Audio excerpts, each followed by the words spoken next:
So I was also fishing around for a kind of high-minded quote to begin my speech to you this afternoon. But I couldn't really find anything that was applicable, and you know, all of the quotes about water are sort of old and tired, and most of you have heard many times already. So since I'm back among friends, and since I'm punchy from being up since 3 this morning anyhow, I thought I'd tell you my favorite water joke instead. So, what do water and sex have in common? Raise your hand if you know, don't shout it out. Water and sex have in common. Everyone always thinks their neighbor's getting more than they are.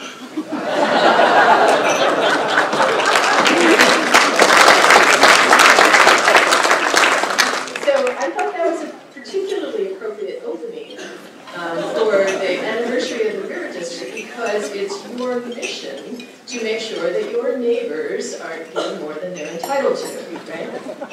So, the foundation for the River District was laid 75 or more years ago by really visionary people who had a great appreciation for the concept of water envy. Far-sighted people like Frank Delaney and Edward Taylor. And they recognized that although there was an apparent abundance of water on the west slope, it was really deceiving. And that the amount of usable water that was there on the west slope, the water that's available to irrigate our farms and to sustain our communities and to provide us with power, that amount of water is much smaller. And it was recognized by those founders that that amount of usable water was probably not going to be enough to drive the economies of both the east slope and the west slope. So the River District's board and its staff, based on that vision, have always had a very clear sense of that history and a keen appreciation for the major dilemma that has faced Colorado throughout its history. And that dilemma being that most of the population is on the east slope and most of the water is on the west slope. Thus it has ever been, and thus it is today. So it was that struggle, that dilemma, that led to the founding of the River District. During the 1920s and 30s, times were tough in Colorado. The economy was sinking. It was part of the Great Depression. The River District's founders realized that there needed to be a group organized whose job it was to look out for the interests of the western slope. And not only that, but a group that was going to be a driver of projects that would develop the western slope water and make that apparently abundant water more usable. Farmers and ranchers, municipalities, people who lived here needed those projects as well, not just on the east slope. So the River District became that group and has not only fulfilled those responsibilities, but the River District has also become a very credible and very well-respected voice in Colorado water matters in general. So following your formation 75 years ago, you first focused your attention on those water development projects on the west slope, ensuring that the federal projects that were being considered and ultimately constructed didn't pass over western Colorado. And our communities today and our farmers and agricultural interests today benefit from that early work of the River District. We have projects that were developed in partnership with the Bureau of Reclamation, like the Pioneer Project, the Dallas Creek Project, the Silt Project. That's just a few of the reclamation projects on the western slope. But together, just those 3 projects irrigate 30,000 acres or so. So that's part of your legacy, is the development and the agricultural economy and the municipalities that those projects supported. When the 1940s were coming around, another part of your legacy was to be a leader of the voices in support of an equitable division of the Upper Basin entitlement in the Colorado River Compact. The River District was a key contributor to the negotiations that led to the 1948 compact that divided the waters of the Upper Basin entitlement among the states of Colorado, Wyoming, Utah, New Mexico. I think we can all feel proud of what the River District did for Colorado as part of those negotiations. And I'm sure I'm preaching to the choir when I say that that achievement, that specific division of the Upper Basin entitlement is a huge legacy. And it's one that I have developed a much greater appreciation for when I look at and think about the history of division in the Lower Basin and the disputes among the Lower Basin states that rear up occasionally and continue to this day. So, another legacy. At the same time, as the completion of the Upper Basin Compact, the River District was continuing to work with Reclamation to urge surveys and feasibility studies for additional water projects in the western slope that would allow further development of agricultural lands, but also encourage more settlement in western Colorado, which is interesting to think about today when you have such a diverse economy on the west slope. And to think that growth was an intention, a specific goal of the water projects then, when you think about the general concern about growth that people have today. It wasn't just irrigation projects, though, that the River District was concerned about. The River District was one of the key forces that was driving the effort to make sure that that Upper Basin entitlement was more than just a paper right. And that was going to happen through construction of Upper Basin storage that could be used to provide the obligation to the Lower Basin during dry years. So you realized the importance of making that Upper Basin storage, making it happen, and making the Upper Basin entitlement real. And that result, of course, was the Colorado River Storage Project Act, the CRISP Act of 1956. And it had a visionary authorization of participating projects. And so we got from the CRISP Act, over the next 20 years, the construction of multiple dams and reservoirs: Glen Canyon, Navajo, Flaming Gorge, Blue Mesa, Morrow Point, Crystal. All of those reservoirs, collectively, they store 34 million acre feet. That is a huge amount of storage that is your insurance policy for delivery of the Lower Basin entitlement. The water that's stored in the CRISP reservoirs is used directly. It also, the reservoirs provide flood control. They provide water for recreation, for fish and wildlife conservation. A significant amount of energy, clean, renewable hydropower energy is produced from the CRISP reservoirs. But the primary driver is that during periods of low stream flow, those reservoirs provide the Lower Basin with its water. And that is the value that they continue to serve. I mentioned electrical generation. All of those reservoirs except Navajo have power generation attached to them. And there's a very complex transmission system that is also part of the grid. Those reservoirs produce power that is provided to key load points in the grid. And they provide water to all of the Upper Basin area, but particularly to rural customers. And those rural customers are receiving their water through nonprofit rural co-ops. So that's another really important achievement of the CRISP Act, and something that the River District was part of and can take credit for. The CRISP Act, of course, is part of the huge set of statutes and court decisions and regulations and agreements that we call the Law of the River. It's also a very key piece of legislation for the Bureau of Reclamation, because reclamation, unlike a lot of federal agencies, doesn't have an organic act, an act that tells us exactly what the authorities of the agency are. Reclamation doesn't have that.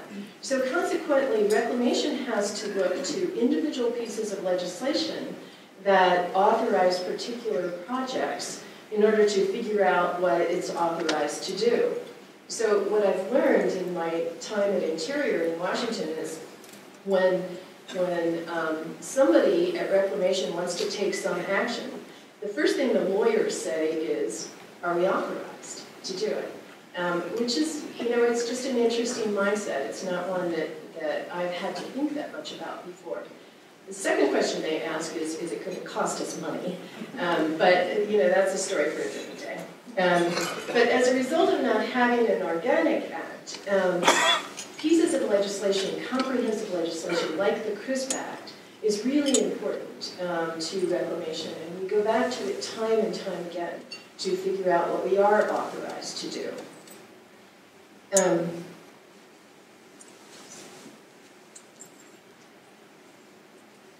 I want to also mention some of the more recent projects that the River District has been involved in and that are part of this 75-year legacy.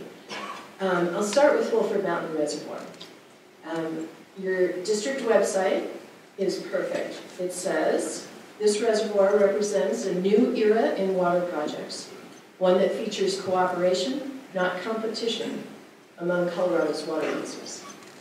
And I think that's exactly right. The Wolford Project has been a model of cooperation in the state of Colorado from the beginning of its planning through the completion in 1996 and to the present day. There are benefits to both the east slope and the west slope. On the west slope, you've got a good 66,000 acre-feet reservoir.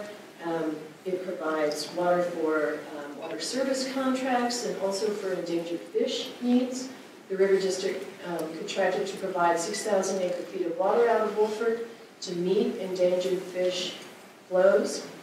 It served as compensatory storage for the Windy Gap project. And the east slope benefits. Denver maximizes the efficiency of Dillon Reservoir through Wolford and has a portion of the storage space. And both sides of the divide benefit from the great recreation opportunities that Wolford provides. Elkhead Reservoir enlargement is another legacy.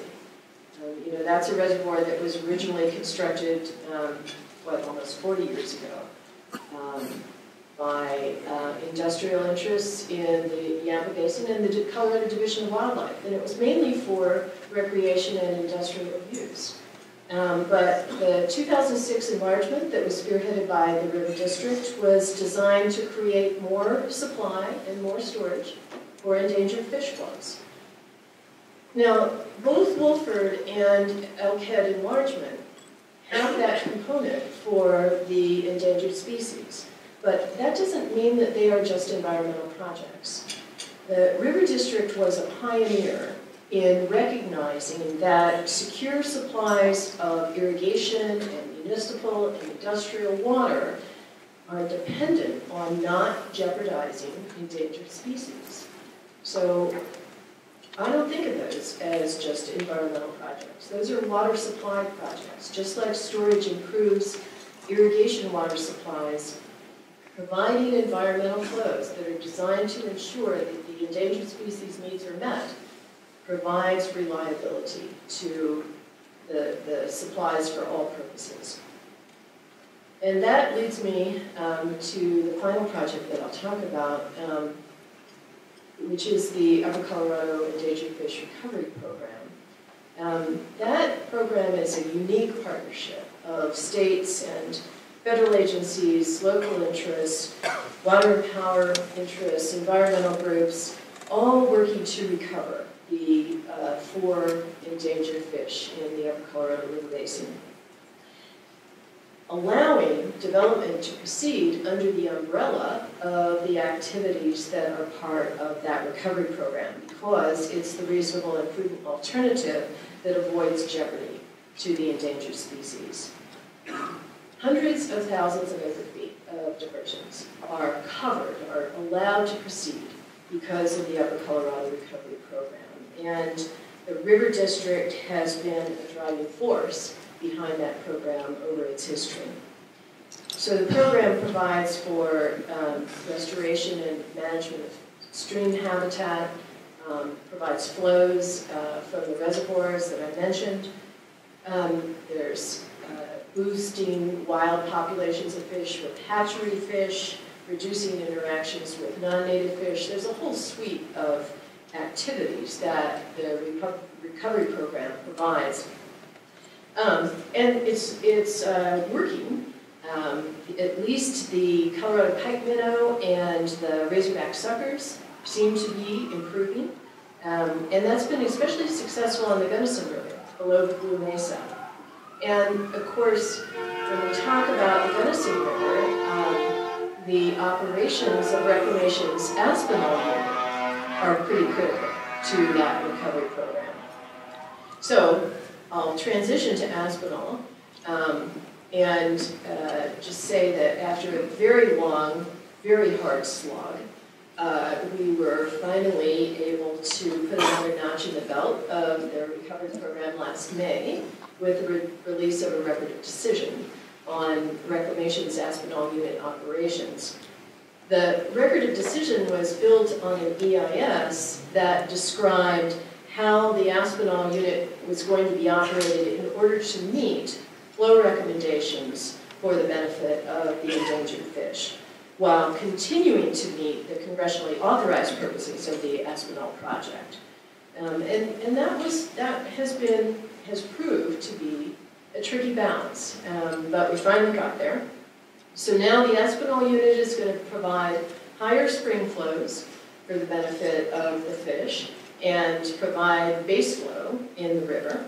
And all of that is based on the flow recommendations from the recovery program.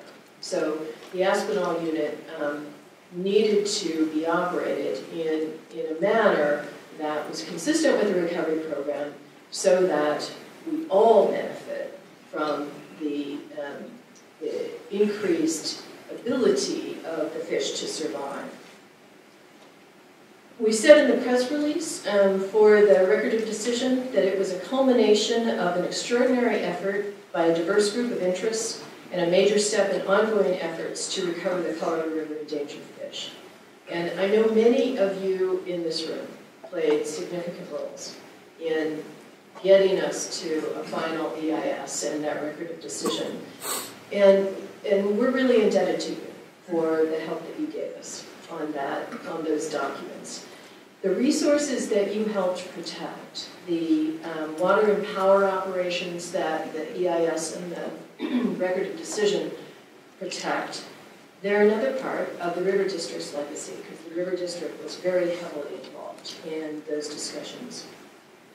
Another River District achievement that is related and in the same watershed is the resolution of the Black Canyon of the Gunnison National Park reserved water right. So that's a water right that's a federal reserved water right. It has a priority date that is senior to the Aspinall unit, and it's downstream. So I think it's fair to say that it attracted a fairly large degree of attention when that water right was going through the process. It took a couple of tries, but with the River District's leadership, and I think in all seriousness, your ability to listen and negotiate and find consensus among the interested parties, that ultimately carried the day and led to a stipulated decree.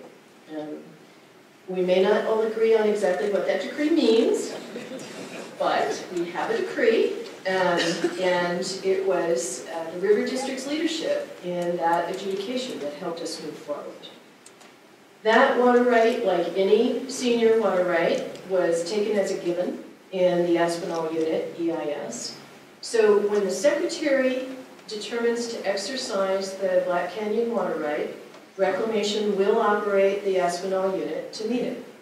And we'll also comply with administrative orders from the state engineer on how that water right is operated. So, most of the time, the Black Canyon water right and the flow recommendations that the Aspinall unit will meet can be met at the same time and with the same water. So we're getting double benefit out of that release of water. All of the projects, I mentioned Wolford, Elkhead Reservoir, Aspinall, all of those projects have multiple benefits. And one of the very significant benefits that I haven't talked about much is recreation. River recreation, you see it every day when you drive along I-70. It's growing by leaps and bounds, especially in western Colorado. Ken Salazar has made river recreation, river conservation, river restoration one of the very top priorities in the Interior Department.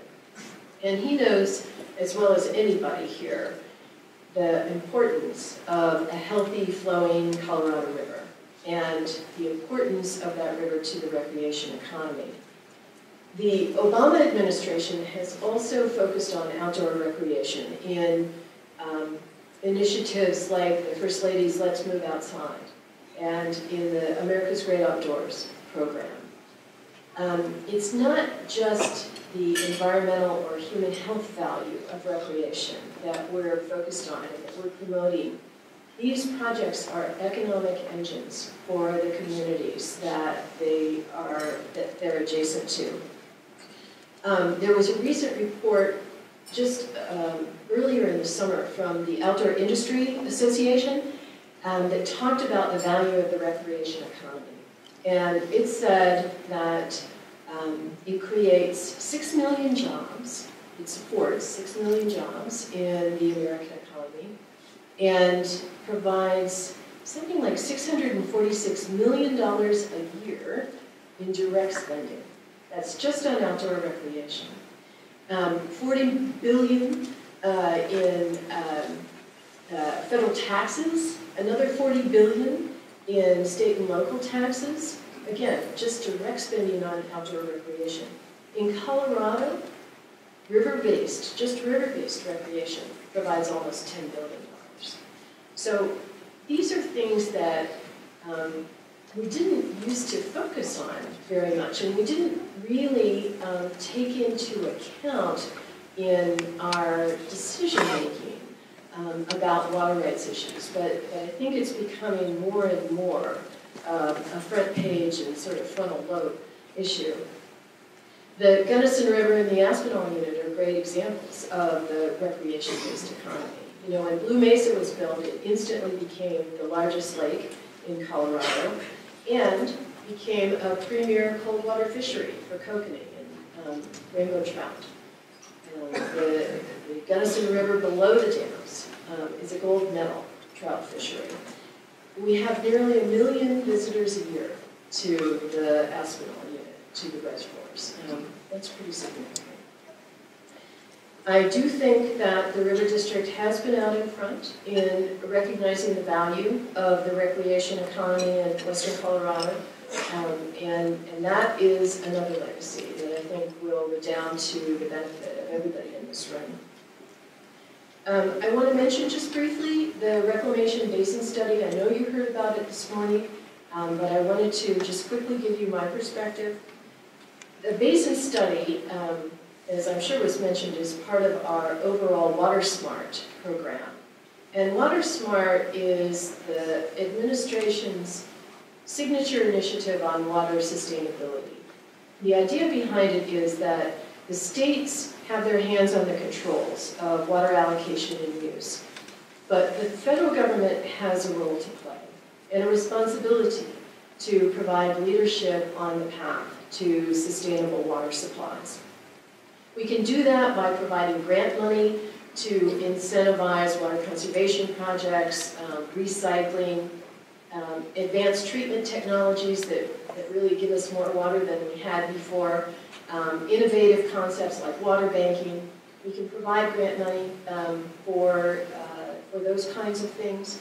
We can also provide tools to water managers, to states, to water users on the ground that help them use water more thoughtfully, more wisely, more efficiently. And one of those tools is the basin studies. What we're trying to do is drill down on supply and demand, look to see if we're projecting imbalances, factoring in the impacts of climate change. Look at our infrastructure to see how well we can handle those imbalances with our existing infrastructure, and then develop, with the input of all the local interested parties, develop options and strategies for dealing with those imbalances.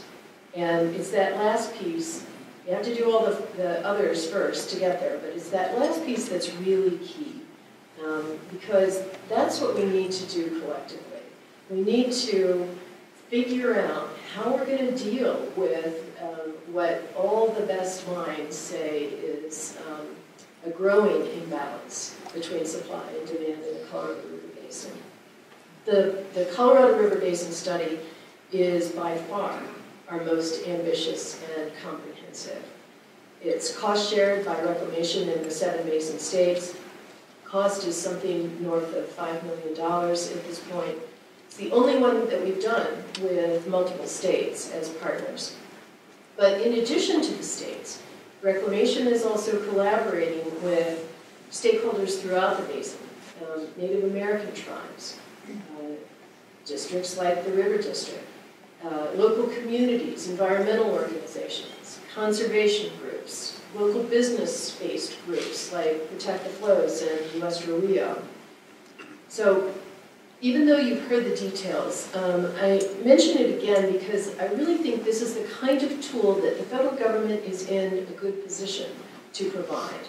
We can provide the best available science.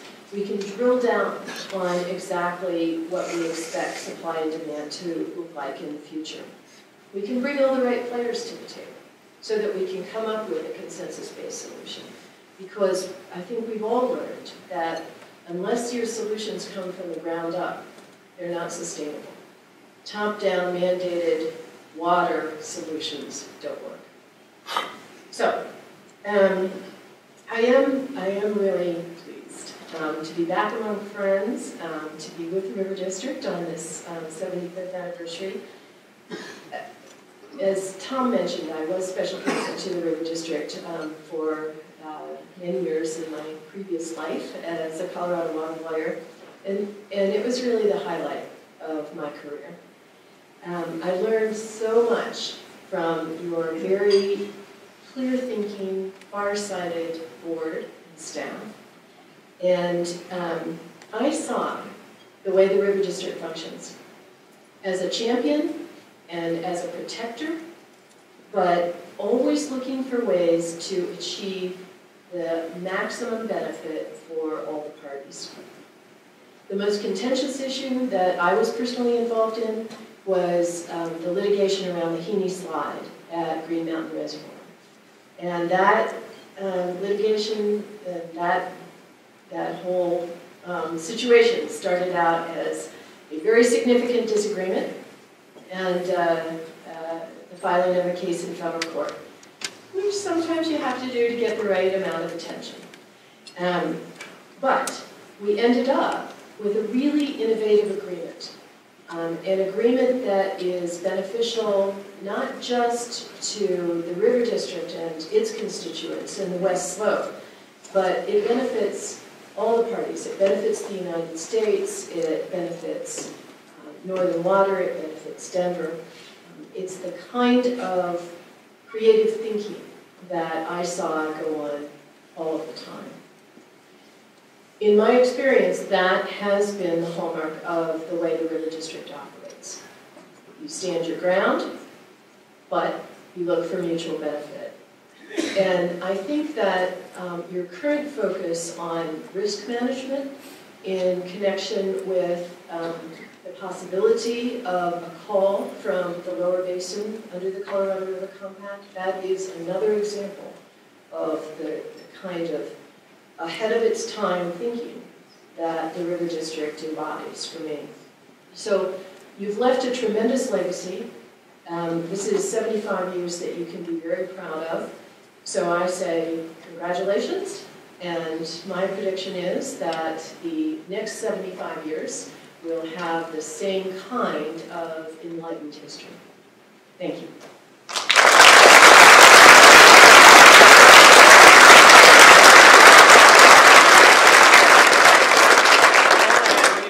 I have for her an autograph by the author George Sibley. Your copy of our 75-year history, Water Wranglers, by Mr. George Sibley. Thank you.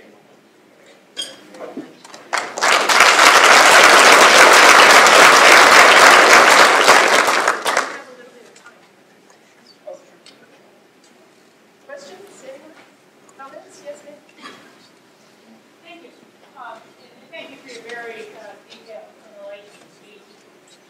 As time has progressed, so many of the original water diversion projects that were for both settlement and agriculture seem to be seeing the water going more to the settlement and less for agriculture, the whole buy and dry issues that we face in Colorado. Is the Department of Interior or the Bureau of Reclamation concerned about the nexus with food security going into the future as population demands increase? Yeah, so I don't know if everybody could hear the question, but it's about sort of the buy and dry phenomenon, more water going to development, less water available for agriculture. Is Interior worried about food security? And the answer is yes. We've talked a lot about how to get our arms around the food security issue. It's not easy. You know, it raises all sorts of very complicated and often emotional issues. You know, private property interests. Don't tell me what to do with my water. And the concept of water going to the highest and best use, whether that's particular kinds of agricultural crops that are higher value, or municipal development. Reclamation has made a conscious decision not to get involved in the sort of behind the ditch, what crops are grown with the irrigation water that it provides. But that's a component of food security. I've talked to folks at the Department of Agriculture on this issue, just to get a better handle in my own mind about, you know, what our goals should be, because I'm not even sure. And they don't have a good handle on it either. So if you have any good ideas, I'd really like to hear it, because ultimately it will be a policy issue. I think that it's not at the sort of stage of maturation that people can have a very good, thoughtful conversation about it right now, frankly, or at least I haven't found it. Other comments or questions? Oh, sure. Oh, hi. I just wanted to say this, thank you for coming all the way here. Yeah. And this morning actually we had some really nice questions that focused on, after the Basin study panel, really did focus on conservation and efficiency. And I was really encouraged by Ms. Marco's sort of leading of that discussion. And one of the questions that came up was, how can the Colorado River District encourage better agriculture efficiencies? And I'm curious to almost ask you the same question. How can, and I know that Secretary Salazar and yourself are such advocates and really aware of the issues around conservation and efficiency. And what do you see as the ways that the Department of Interior at that level, what kind of, like you said, authorizations do you have to move that ball forward? Yeah. Good question. So Reclamation's WaterSmart program components deal, I think, with that, at least at the first level, because WaterSmart grants are available for irrigation efficiency projects like ditch lining or better measurement techniques, the kind of irrigation systems that are directly responsive to soil moisture deficits. So using the water more efficiently. And the WaterSmart grant program, it varies from year to year, but we're putting something around $20 million a year into those kinds of water efficiency grants. One of the things we look at, by the way, because we get lots of applications for that grant money, one of the things we look at is whether there's any energy efficiency incorporated into the project. Because, as we all know, water and energy are inextricably linked, and if we can reduce energy costs or energy usage by irrigation projects, that ultimately saves water someplace else down the line. So WaterSmart grants, as I said, we don't usually look behind the headgate very much, just from Reclamation's perspective, but we've had a partnership with the Department of Agriculture and the NRCS in California that I think is kind of the new wave of the way we ought to be collaborating to gain the best efficiencies on farm. What we do there is Reclamation has its WaterSmart grants, and USDA and the NRCS, they have their EQIP grants and the Advanced Water Enhancement Program, and they look at irrigation districts that we've given WaterSmart grants to for irrigation efficiency projects, and then they make their grant money available to the farmers behind the headgate for gated pipe and ditch lining and other types of efficiency projects. So we both have different authorities. We have somewhat different constituents, but we're all trying to achieve the same goal, which is let's use the water we have more efficiently. So that's one way that we're doing it. Any other questions? Okay, well, thank you again for being here.